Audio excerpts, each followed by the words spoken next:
And we also see that with punching and throwing and you know, for some reason we have this, you know, we're born with this one side of our body being, you know, have a tendency to be a lot stronger. Now, the cool part is we know that we can see a really big improvement from this in training. But the question is ultimately, what effect does this leave us with, you know, over time in terms of this favoring the one side dominant, you know, issue? So, you know, on that non-dominant side, you're going to see that you have limited function, right? Like I said, most people can't, you know, I try to do this a lot, and I'll talk about it in a minute. I try to test myself to do things with my left hand. I'm very right-handed. And I remember when I was a kid, like, I was so strong on my right side. I played baseball, I pitched, you know, I could punch really hard with my right hand, and my left hand was like, it might as well just been useless, right? I might as well just cut my arm off, you know? And I had, you know, a really hard time with coordination on that side. I was obviously weaker. And just in general, you see less overall balance in terms of not only gross balance, but also muscle strength balance in terms of the muscles firing correctly and working in the right sequences on that side, which comes back to coordination.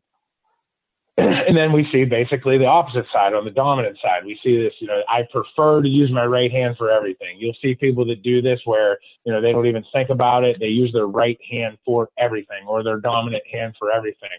Another thing to say on this is that one of the things that we see is that, you know, left-handed people also seem to kind of excel in this world for some reason. And one of the things that I've seen that was attributed to it when I was looking this stuff up a while back was that left-handed people live in a right-handed world. So like, if you think like where the gear shifter is on your car and just a lot of different things in life, even like typically where the way that a computer is set up, you know, you put the mouse on the right side, right? And basically left-handed people have to try to think differently and get in touch with different parts of their brain to basically navigate a world that's created for right-handed people. And for a while, I think it was up until Barack Obama, I don't know about Trump or Biden, but it was like 7 out of the last 8 presidents were left-handed. And so they believe that left-handed people have to go through this different level of executive decision-making in their mind to be able to deal with, you know, the idea of this right-handed world type of thing. And then we also see in athletics, a lot of, especially baseball, right, Noah? You know, most of my baseball buddies in college said they were going to tie their kid's right hand behind their arm until they were 10 years old, right? To force them to have to use that left hand and become a left-handed, you know, athlete or a left-handed thrower. Especially, we see a big difference in baseball with that. And again, looking this stuff up and looking into it, it has more to do with the fact that you see repetition and volume of a right-handed pitcher or a right-handed athlete in your developmental years. So everything that you see visually is against this right-handed scenario, right?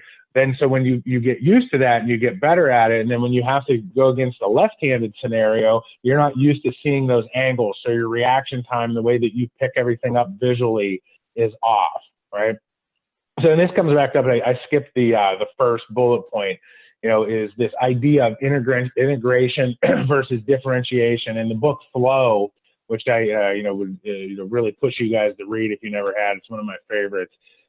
He talks about this idea of complexity, and that in flow, when you get into the zone, when you get into these flow states, you become more of a complex entity than you had before, because you're more differentiated, and now through flow, you become more integrated, right? Which is ultimately what we want to see. We also see this with sports and really anything that's competitive or pushes us to our kind of our limits and challenges us, you know, beyond what maybe we're just capable of doing. It stretches us and pushes us beyond that.